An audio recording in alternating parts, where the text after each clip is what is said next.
A country can win a war and still lose its freedom, not because it gets invaded, but because its currency needs permission to survive. In 1925, Britain tried to reclaim the center of global finance with one high-status move: put sterling back on gold at the old pre-war rate. It wasn't just economics, it was a statement. The pound is still world money. But statements have price tags. After World War II, Britain attempted to reopen sterling to the world, achieving full convertibility in 1947. It lasted 37 days. And then came the reveal. In 1956, the Suez Crisis. Britain could move troops, but it couldn't stabilize its currency without American support. Textbooks call this the end of empire, independence, morality, history moving on. That's part of it. But the mechanism is financial. Britain kept defending its prestige in ways that narrowed its options, until the world stopped treating sterling as the default. Here's the clean definition.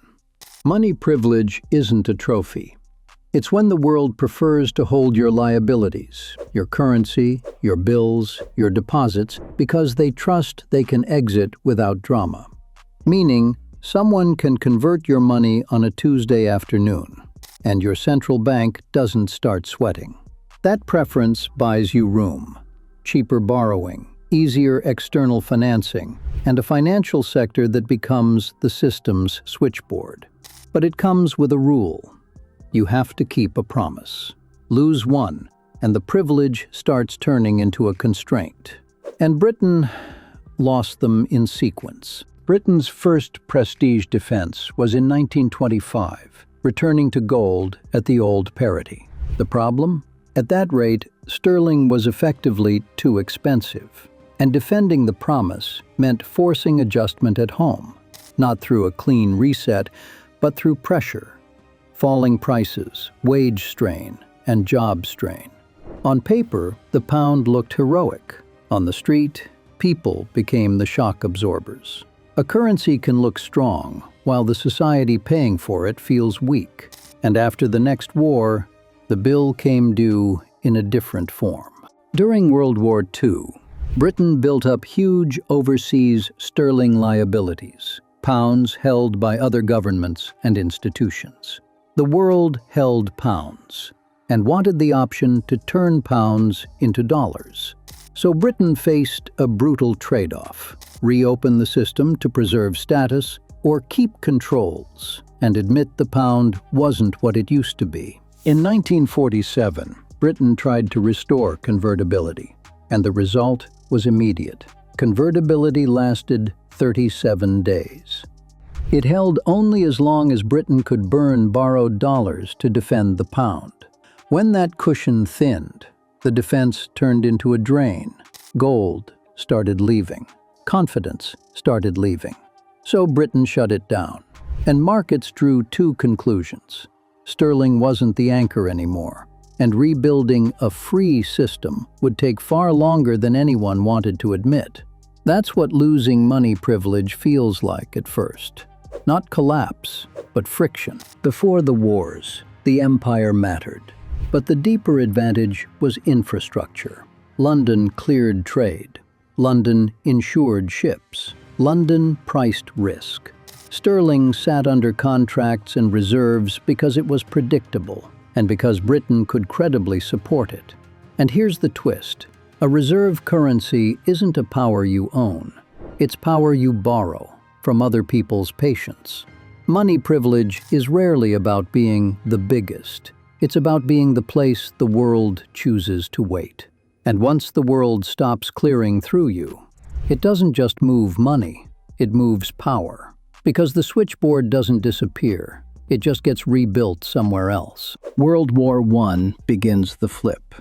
Maintaining a reserve currency is easier when you're the creditor, not the customer. World War II completes it.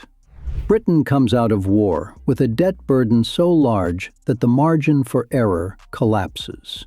The story isn't that Britain became incompetent. The story is the system stopped forgiving mistakes. The post-war world needed a stable system. Bretton Woods delivered one, centered on the dollar. Simple mechanism. The currency with the strongest backing, capacity, credibility, reserves, becomes the one everyone else builds around. And by 1945, that wasn't sterling. In 1949, Britain admitted what defense had been trying to avoid.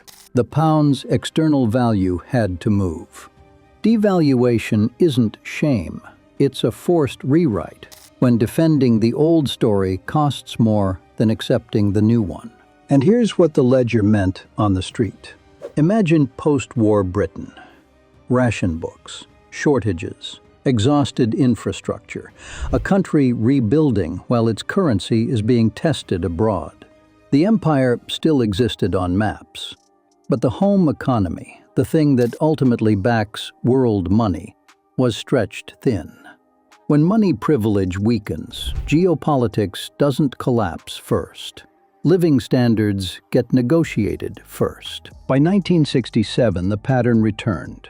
Sterling was devalued again, down from $2.80 to $2.40. Reserve assets can't feel temporary. Repeated resets teach the world to treat your currency as something to trade, not something to store. And once the world stops storing your money, your freedom shrinks in places you don't expect. Now we return to Suez.